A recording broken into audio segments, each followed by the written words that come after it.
கொடைக்கானல்ல லேண்ட் வாங்கணும் அப்படின்றது நிறைய பேரோட ஒரு ஒரு ஆசையா இருக்கு. 2வது வந்து கொடைக்கானல்ல வந்து இப்ப லேண்ட் வந்து செல் பண்றவங்களுக்கு இப்போ வந்து நம்ம செல் பண்ணதுக்கு அப்புறம் என்னென்ன மாதிரியான டாக்ஸஸ்லாம் இருக்கு அப்படின்றத கண்டிப்பா வந்து தெரிஞ்சுக்கணும்.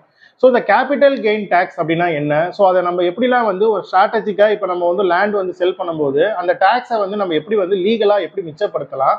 அந்த டாக்ஸை மிச்சப்படுத்துறதுக்கு என்னென்ன வழிகள்லாம் இருக்கு? என்னென்ன இப்போ வந்து ஆஸ் பர் நம்மளோட அந்த இன்கம் டேக்ஸ் ஸ்லாப் பிரகாரம் என்னென்ன ஸ்ட்ராட்டஜிஸ் இருக்கு? நம்ம எப்படி வந்து அந்த மணியை வந்து திரும்ப நம்ம எப்படி ரீஇன்வெஸ்ட் பண்ணலாம் அப்படின்றத வந்து இந்த கம்ப்ளீட் டீடைல்ஸை இந்த வீடியோவில் உங்களுக்கு நான் ஷேர் பண்ண போகிறேன்.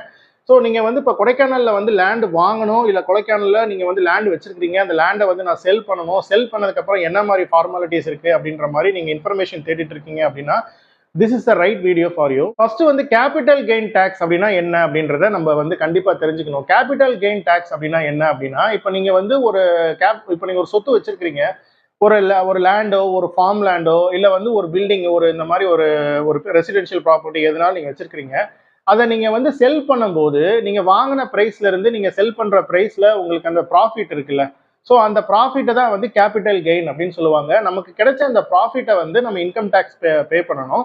ஸோ அதை தான் வந்து அந்த கேபிட்டல் கெயின் டேக்ஸ் அப்படின்ற மாதிரி நம்ம சொல்லுவாங்க. அது வந்து பார்த்தீங்கன்னா 2 type of capital gain tax இருக்கு.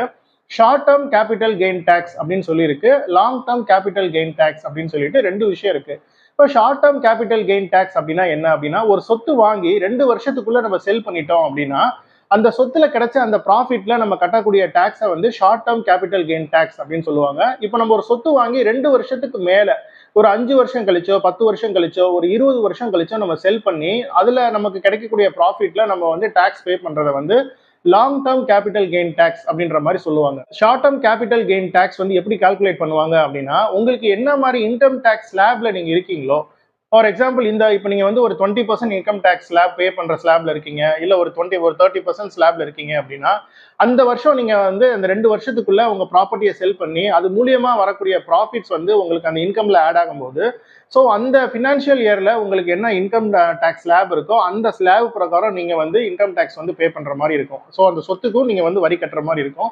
ஸோ வந்து கண்டிப்பா வந்து இந்த short term capital gain tax அப்படின்றது கண்டிப்பா ரொம்ப அதிகமாக தான் இருக்கும். ஸோ நீங்க வந்து ஒரு சொத்து வாங்குறீங்க, ஸோ நீங்க ஒரு இன்வெஸ்ட்மெண்ட்டா வாங்கும்போது 2 வருஷத்துக்கு மேல நீங்க வந்து ஹோல்ட் பண்ணி அதை வந்து செல் பண்ணும்போது அது வந்து லாங் டேர்ம் கேபிட்டல் கெயின் டேக்ஸா வந்து மாறும்.